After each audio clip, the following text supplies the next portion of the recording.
Moi, je reviens comme inspecteur de l'éducation et de la formation pour le département de Goudomp. C'est un retour au bercail, parce que je reviens en quelque sorte en télé. Même je me rappelle, vous étiez mon candidat. Inspecteur, le retour des classes est prévu le 4 mai prochain. Quelle est la formule proposée par le gouvernement? Voilà, donc nous avons reçu des consignes pour permettre de sauver l'année, parce que nous avons certes connu quelques retards, mais techniquement, je pense qu'il est possible de réaménager le calendrier et de pouvoir reprendre les cours. Maintenant, quant à la date du 6 mai, cela dépend de l'évolution de la pandémie. Donc, c'est des raisons qui sont indépendantes de notre volonté. Il va falloir donc surveiller la situation. Toujours est-il que nous avons prévu, si toutefois on devrait reprendre, de voir comment réaménager le calendrier. Voilà. Monsieur l'inspecteur, le manque d'infrastructures, je fais allusion aux abris provisoires dans le département de Goudomp. Quelle politique comptez-vous mettre en œuvre pour éradiquer ce fléau? Voilà, vous savez, c'est vrai que quelque part même on disait que le département de Goudomp était le champion des abris provisoires. Cela est vrai parce que nous en comptons beaucoup, mais je pense que cette situation, on peut y remédier. Je me rappelle, il y a de cela 2 jours, j'ai discuté avec un représentant de USAID Passerelle et je lui ai parlé. Nous avons conclu qu'au niveau des conférences des PDF, des partenaires techniques et financiers, on devrait pouvoir réorienter un peu les interventions des partenaires.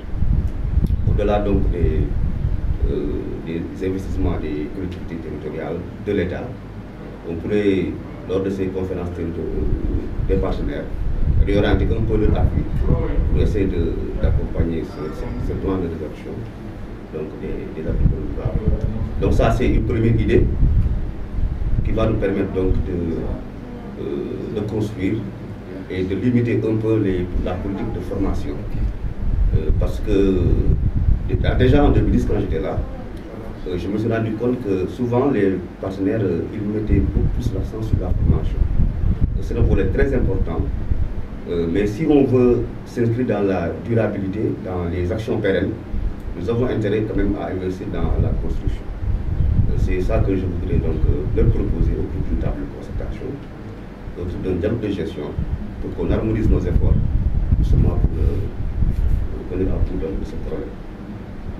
Inspecteur, quels sont les dispositifs que vous pensez mettre en œuvre en cas d'éventuel prolongement de l'année scolaire? Surtout quand on sait qu'on est dans une zone pluvieuse et la question des abris aussi est là. Voilà, donc ça c'est des décisions qu'il faut toujours prendre en concertation avec les familles d'acteurs. Vous savez, aujourd'hui, avec ce qu'on pourrait appeler le dialogue de gestion, pour prendre certaines décisions, il faut se concerter avec les communautés, les acteurs à la base, que ce soit les enseignants, que ce soit les élèves eux-mêmes, que ce soit les parents d'élèves, que ce soit les partenaires techniques et financiers. Vous savez que nous n'avons pas l'habitude de travailler ici durant l'hivernage, compte tenu du premier problème que vous avez énoncé tout à l'heure, notamment le problème des abris provisoires. Donc ça, c'est des décisions qu'il faut prendre en parfaite intelligence avec les familles d'acteurs pour essayer de voir quelles sont les mesures d'accompagnement qu'il faudra mettre. De toute façon, nous comprenons qu'il y a des spécificités par rapport à nos zones, le sud du pays, où les conditions météorologiques parfois peuvent constituer un obstacle par rapport à un éventuel réaménagement du calendrier scolaire. Toujours est-il que nous n'allons pas baisser les bras.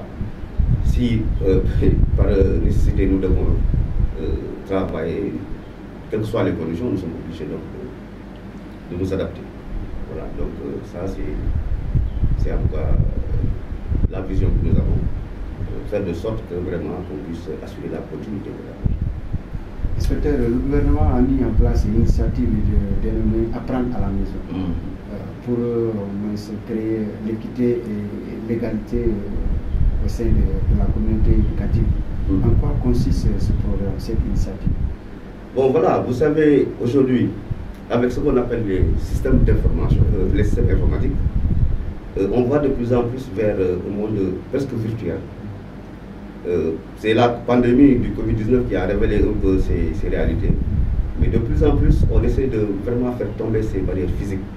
De telle sorte qu'aujourd'hui, si vous prenez le cas de la formation, de plus en plus avec par exemple la formation à distance, on utilise les appareils connectés, l'intelligence numérique en général, pour faire participer le maximum de personnes, même si nous ne sommes pas dans le même espace géographique.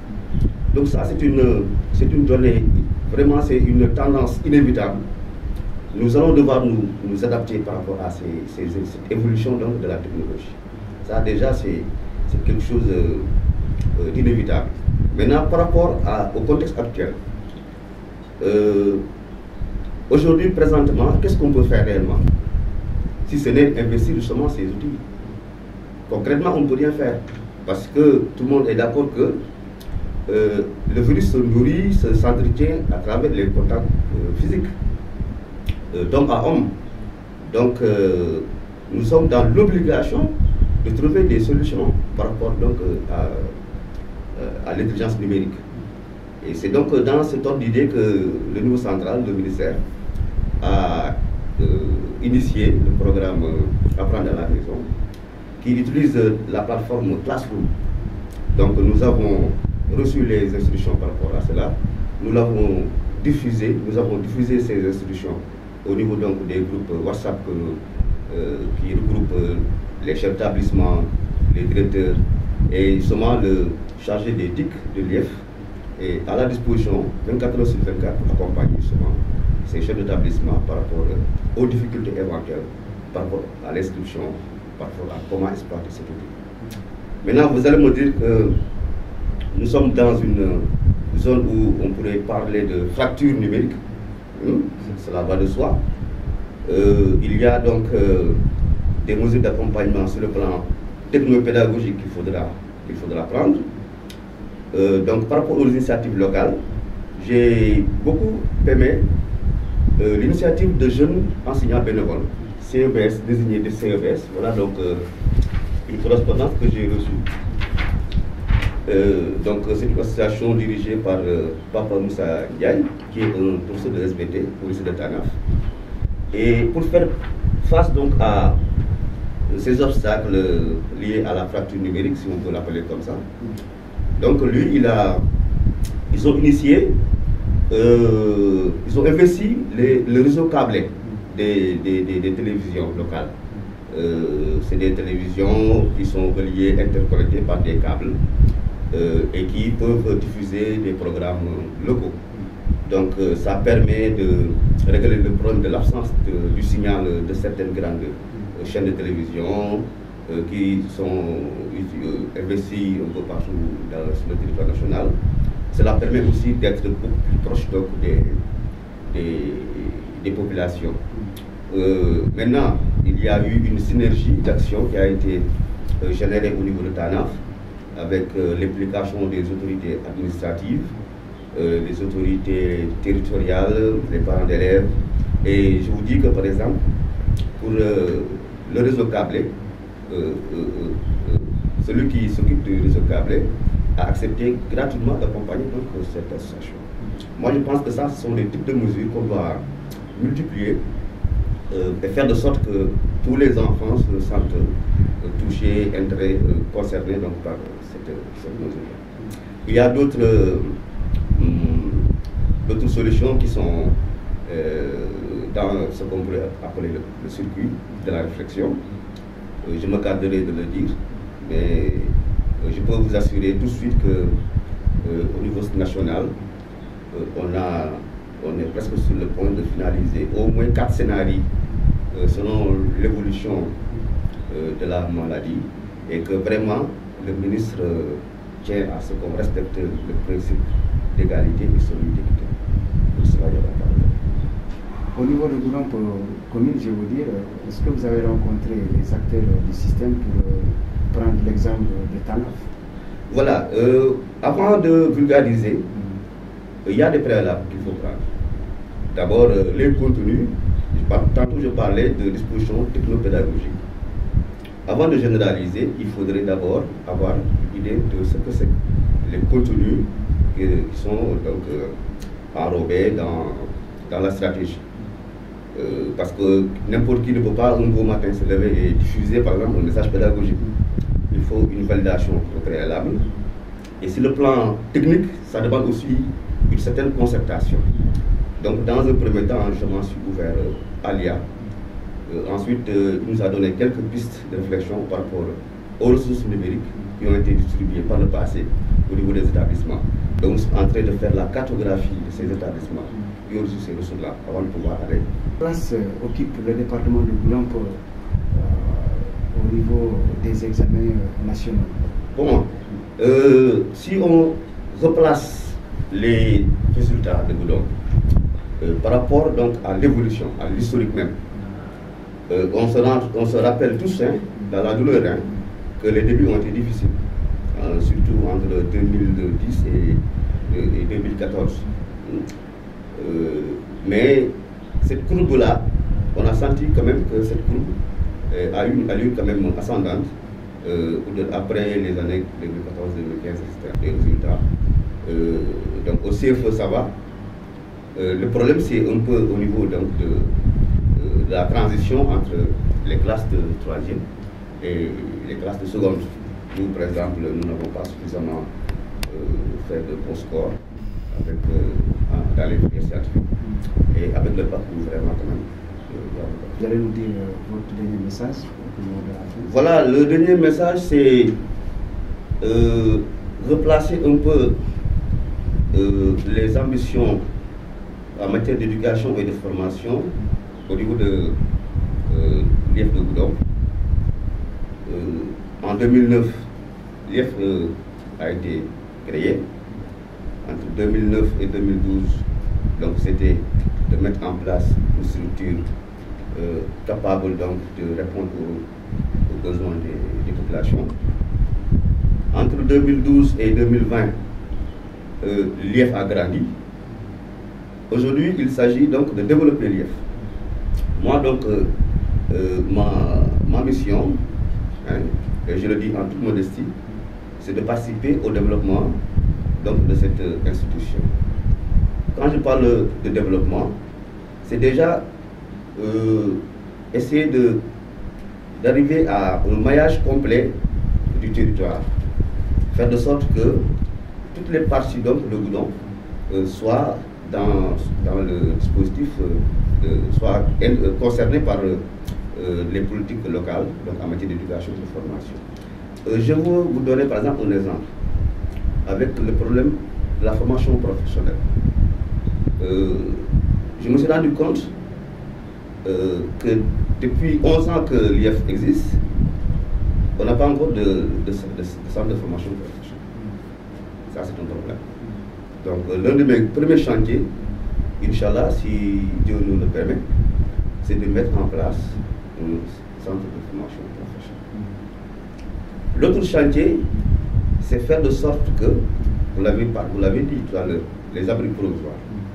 Essayer vraiment de tout faire pour les réduire, parce que ce sera un peu difficile de les éradiquer, mais au moins de les réduire et de faire de sorte qu'au moment de la création de nouvelles écoles, que l'on n'ait pas recours à des abris provisoires.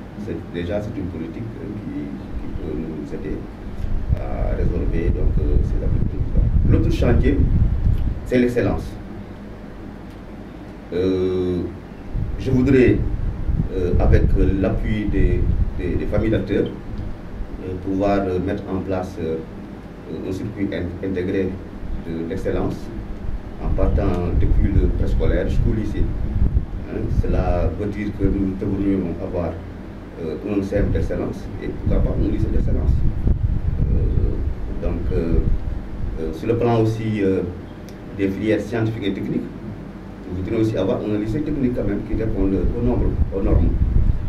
Pour permettre aussi à nos enfants quand même de choisir les filières scientifiques et de développer quand même leurs aptitudes.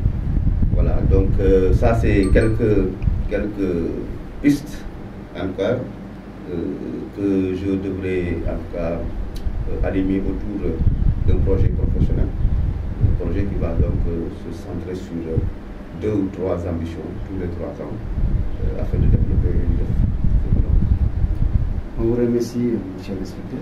Mais c'est moi qui vous remercie. Sinon, je voudrais m'adresser un peu aux enseignants du département de Goudomp pour leur dire que sans eux, nous ne parviendrons pas à développer l'IEF. Ils constituent un maillon extrêmement important par rapport au pilotage de l'éducation et de la formation. J'en appelle à leurs compétences. J'en appelle aussi à leur sens élevé du devoir.